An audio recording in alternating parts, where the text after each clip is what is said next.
An update about how everything has been. Everything has been going amazing. Training camp has been amazing. We've been working extremely hard. You know, we got a hard fight, but these are the types of fights I want. These are the type of fighters I want to go against, and we had an amazing camp. You know, but we're putting the finishing touches up on right now. We got 3 weeks left, and it's going to be my best performance up to date. What do those finishing touches look like in camp? Just working on the stuff that I got to work on. Different stuff. He's a little monster right next to you. Yeah. So, just looking at the preparation, David, is there anything different or anything like that you had to add in this for this type of every fight is different. You know, every fighter has a different style. So it's up to me and my team to go in there and dissect it to see what I have to do. But you know, like I said, we've been working on the necessary stuff that we need to work on to, you know, to make sure we neutralize Morrell's power, his movement, and all that stuff. You know what I mean? Oh, they're right there. And you know, we've been putting a great game plan together. We've been having some great sparrings. I've been sparring. My second sparring was 12 rounds with 3 different sparring opponents. So I've been working like that this whole time. So I'm extremely confident in myself, my skills, and everything I'm gonna do. How are your hands feeling? My hands are feeling great.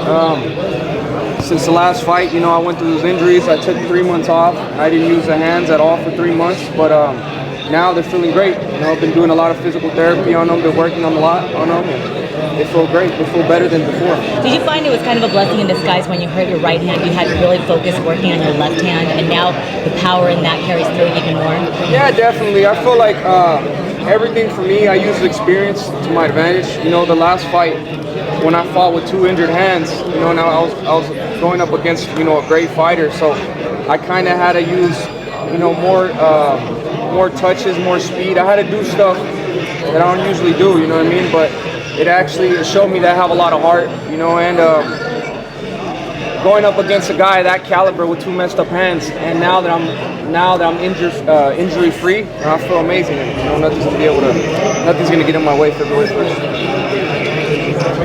Congratulations, by the way, on a new son to be. Oh, thank you. Yeah, I'm very excited. I'm adding another little champion to my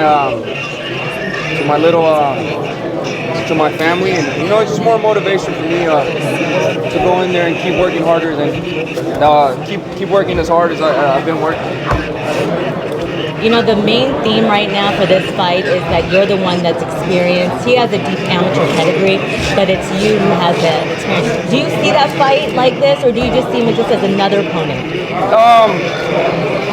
I mean, I don't really see the amateur as any. I don't see that as, you know, this is not an amateur fight. You know, this is a professional. You know, this is it's a championship fight, 12 rounds. So I mean, he might have an advantage, you know, the first 3 rounds, you know, because of the amateurs. But I mean, other than that, 3 rounds don't mean nothing. To me, I've been in there with the better fighters. I've been in there in the bigger venues, bigger fights. This is my 3rd pay-per-view, 3rd or 4th. So I mean, I have experience on my side. So it's gonna be different. You know, I don't think he's ever been in anything like this caliber, and I'm gonna show why I'm on a different level. David, what do you make of just his antics over the course of the build-up to this fight? I don't really care about his antics and none of that. You know, to me, all that stuff from him is nervous energy. You know, he knew he bit off a big portion that he can't chew. You know what I mean? And he can say anything he wants. He could act like that I'm RoboCop, like I was saying that. You know, but at the end of the day, I know exactly what I can do. You know, every other fighter that I've fought, every high-caliber fighter has said the same thing. But once after they get in the ring with me, they all say the same thing. They say David Benavidez is on a different level. So, you know, this is it's going to be the same thing. I'm really focused right now, and I'm very really motivated because, you know, I'm excited that I'm going to go in there and get that WBA belt. I don't have one of those yet, so I'm very excited to add one of those to my collection. What does it mean when you're saying this is the David Benavidez era? That this is this is my takeover, you know what I mean? I feel like, as of seeing like fighters in Vegas, you know, I feel like I could really take this over, you know what I mean? I have everything. I give the great fights, you know, we give a lot of entertaining fights, and, you know, I really want this for myself. I want to show the people I am the best, and when I go up in there, you know, I think everybody sees what level I'm at. So I'm just excited to, you know, to make my dreams come true and become the face of boxing. wound up responding to the talk in Florida with a lot of testing brought up, and his response was it's fear on your end.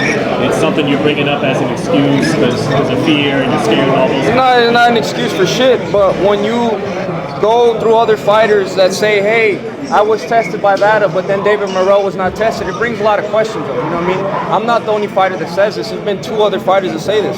They say that David Morrell, we're talking about a Betco, they say he was tested the whole camp, David Morrell was not tested, and after the fight they didn't do no test, no drug test, which is kind of odd to me, but I really don't care about that. Even if it was on steroids, I'd beat the shit out of him. But, if you're a dirty fighter, you will get exposed. You know what I mean? That's why they were making such a big fucking deal and they didn't want to test.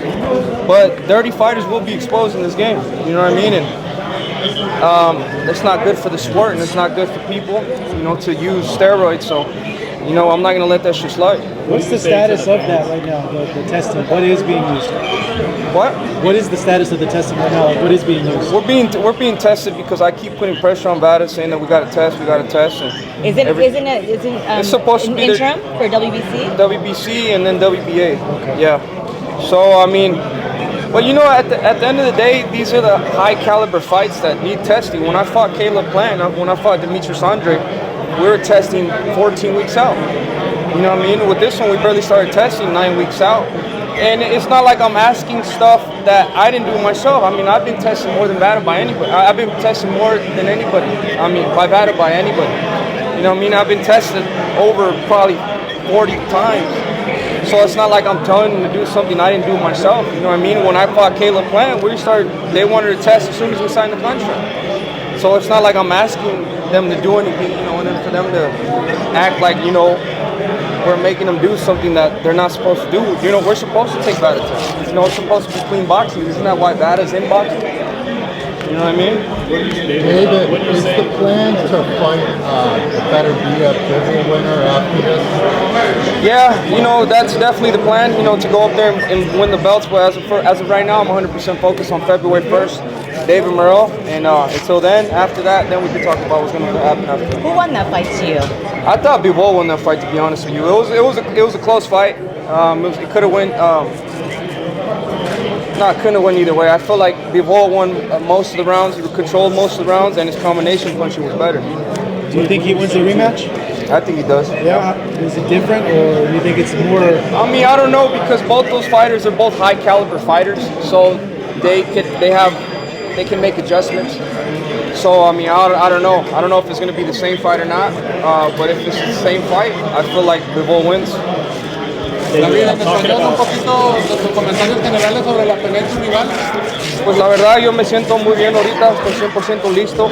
Ya tenemos 4 meses entrenando para esta pelea y me siento bien, fuerte y ya estamos listos para ganar el 1 de febrero. ¿De tu rival qué opinas? Pues es un peleador bueno, tiene un título que yo quiero ahorita y yo creo que es uno de los mejores peleadores en el peso ahorita. So, va a ser una guerra, pero le vamos a ganar. David, with all this talk of the body testing and everything, like, what do you say to fans who they wonder about a relationship with a guy like Memo? I know Memo's a hell of a strength coach, but given his past, just while we're so if they were worried about doing fucking steroids and this and that, why the fuck am I the one trying to test more? If we have a guy that we're taking steroids supposedly, like how you're bringing up, why the fuck am I calling for more VADA tests? You answer me that. So if there was anything like that, if anything, I wouldn't even want to test VADA. So why am I calling for VADA? If we're doing anything dirty, why am I calling for VADA? Why am I trying to test more VADA? I hear you, but the same fans who would ask that, I know the next thing they'd want to say is Victor Conti has an association with VADA. So sometimes they look at VADA with speculation, I don't know. We're calling for the test. We've been doing as much tests. We're making this clean boxing. Steroids should be taken in for anybody in boxing. So that's why we ramped up the VADA test. Would you be part of the 24 or 365-day program like Devin Haney? I have nothing to hide. Nothing to hide. They can test me 24/7, 365 days. I really don't care. And David, lastly, man, for me, Morrell, he's saying, in response to the game plan of pressuring him and inflicting punishment on him every round, he feels like he says you're not going to be able to be as offensive minded and apply the kind of pressure you're used to applying because he thinks the power will negate that. What do you think of that, David? I'm glad he's confident in himself. You know, at the end of the day, we're going into the fight. It could be all speculation, but at the end of the day, he's never felt nothing like that. I'm going to show why I'm at the level I'm at. David, you mentioned about being a face of boxing.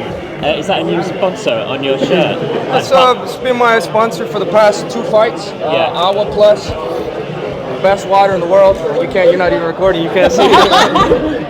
But yeah, no. What's good about it? Does it have hydrogen? It has alkaline and it has pink Himalayan salt in there. You know, so sometimes water is just not enough because it doesn't hold electrolytes. So this adds that pink Himalayan salt, so it gives you that extra electrolytes. Is that something you'd want in 2025, working with more brands and earning more money outside the ring as well? More money is always better. More money is always better. Who would be the ideal brand on Instagram? I see you dripping in Versace. This is the ideal brand. YouTube family, don't forget to hit that like button. Subscribe to the YouTube channel. Help us get to that 1 million subscribers. We're on the road to 1 million. And obviously, we have other great content on our Patreon channel. So since this video is over, head on over to our Patreon and check out all the exclusive content or right here on our YouTube members.